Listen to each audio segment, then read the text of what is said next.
Uber disrupted an industry massively, yes? And they really made a dent.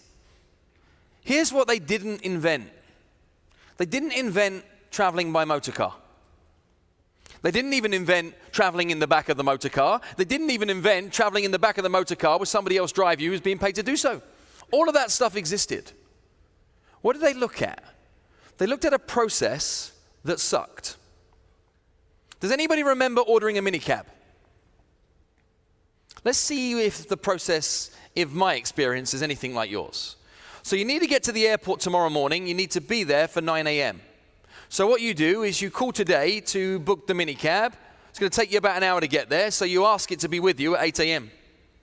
Reasonable conversation happens, minicab is booked. 8:02 a.m. the next morning, where's the minicab? It's not there, right? So you're making a phone call through, and what do they say? What do they say? It's on its way. They say it's on its way. What do they then say next? Well, 8:17, it clearly wasn't round the corner, was it? Finally it arrives, you get into the car after putting your own bag in the trunk. You get into the car, and the driver says what? Where are you going? I'm like, I told you this yesterday. But you politely tell them anyway, right? And then they say, which route do you want to take to get there? And you're like, that's your job. But anyhow, you still navigate them to be able to get there. Finally, you get to the destination, correct? Running a little later than anticipated. They say that's $37.42. So you hand them your credit card and they say, cash only.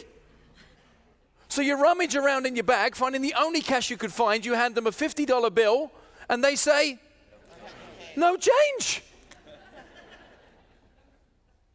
So Uber show up, create a process that is slightly more efficient for the consumer than that. And what do the minicab companies do? They say, it's not fair. It's just not fair. And how well did that work out for them? Not well. Didn't work out too good, did it? They stomped their feet. They tried to push through legislation. They said every version of it's not fair, yet still, who won? Uber.